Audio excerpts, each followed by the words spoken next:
Craft, design, and launch NFTs effortlessly across multiple blockchains. From generating high-quality visuals to enhancing audio, scripting, and minting digital assets, Call AI's advanced tools empower creators of all kinds, developers, designers, artists, and innovators alike. Now available on mobile, Call AI brings everything you need into one seamless platform, giving you the power to create anytime, anywhere. Click the link at the top line of the...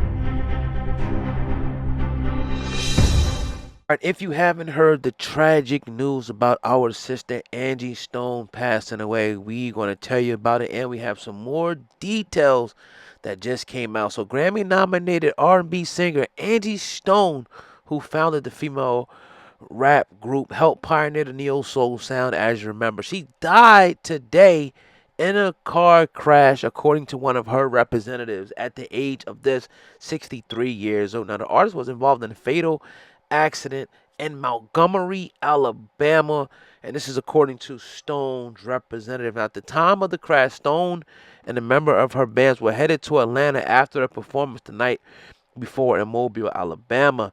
Now, according to a statement from the independent label SRGLIILS, 18-wheeler struck the Sprinter Angie was in, and she was actually a passenger, causing the vehicle to flip over. Oh my goodness, man. Now she's also was scheduled to travel to Baltimore for a CIAA basketball tournament as well. She was moving around doing her ones and twos. She passed away. Well, there was a video. Now, a lot of people are jumping in the whole conspiracy lane. I'm not going to even attempt to do that. I'm going to respect her, but she recently made a video calling out UMG, Universal Music Group, about misappropriation of her royalties. I'm going to play what she said, and then I have a little bit more for you right after that. Let's hear Angie Stone calling out UMG. Today, after 40-something years in the business, I'm like, well, why? Where are my royalties going? Because I'm not getting this. Come to find out, Universal Music has been receiving all my royalties, all my mechanicals.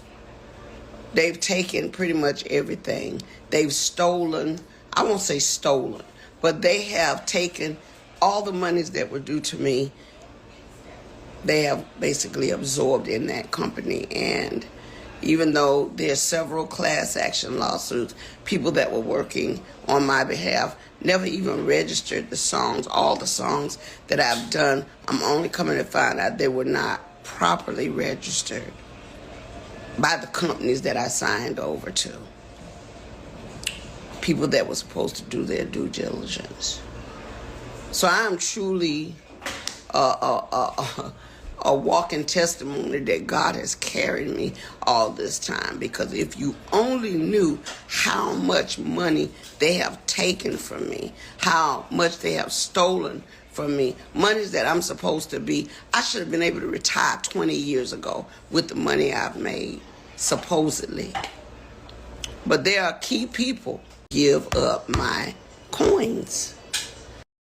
And so what I'm doing now is whatever is necessary to make sure they pay me for the legacy of my life, for my children and my grandchildren. They're going to have to give me my money. I mean, when you sit back and think Bruno Mars, Dr. Dre, when you think about all these people that have sampled music, if they're filthy rich on it, what's our problem? Or my problem? Now, I get it. As much as people want to go down the conspiratorial lane and talking about, oh, she called them out, so they did this. To me, it's a little disrespectful to jump out the window like that without having any proof. Now, do I believe that these record labels are very powerful and playing business at another level and have connections to the streets? Hell yeah. Like any level of business that you're talking about, especially the music industry, has connections to the streets. And I do believe that some people were taken out. I mean, all we got to do is look at examples. Be talking about the counterintelligence program, COINTELPRO, and look at certain, what they would call radical leaders. It's been customary for this country. And I'm not saying that she's a radical leader, but I'm trying to make a point. It's been customary for this country to take out anyone they feel is a threat. And not just, I'm not saying she's even a threat. I'm not saying that. I don't think she's big enough. But we got to look at history. And I'm just saying that there's an ideology, there's a mindset to whereas if you cross me with the mob in the streets, if you speak out against me, I will do what I have to do to eliminate you. You know, when you're talking about a power structure, you know, like the record label, you're talking about multi millions of dollars that's being generated, hundreds of $1,000,000 that's being generated. Now, do I believe that, you know, the record companies? No, I don't. I don't believe that. But other people, yeah, I believe it. I believe other people bigger up on the totem poles. Yeah, i.e. Michael Jackson's, i.e. Prince, people like that. And even people that have been incarcerated, I feel like, you know, there's a hidden hand behind that. I'm going to be honest with you. But most importantly, I want to know what y'all think. Because I can ramble. I could go on all day. You already know how I do. I could talk about this all day. But the most important thing is, how do you feel about this? Do you think that Angie Stone, you know, was, you know, was it just a coincidence that it happened? Because, I mean, you're driving on a road. She's in a Sprinter. And she gets hit, according to the story, by a tractor trailer, I believe. And it flips. It could happen. You know, traveling on the road a lot. Plane crashes happen. Car crashes, you know, happen.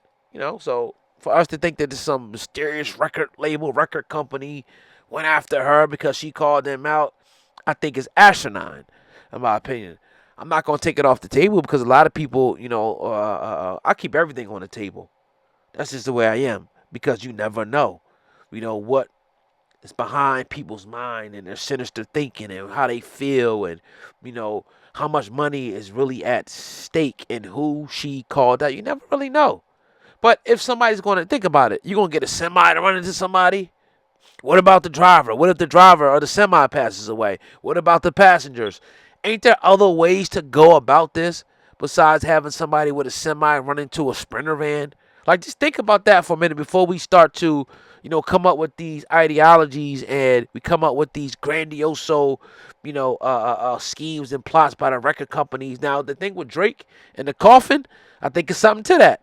I ain't gonna lie. I think it's something to Drake and the coffin and all of that. But hey, it is what it is. It is what it is, man. But rest in peace to this sister. You know, she looks very different than she looked, but she's older now. Back in the day, I didn't recognize her when I seen some of these videos. But condolences from the family here at Hip Hop News Uncensored.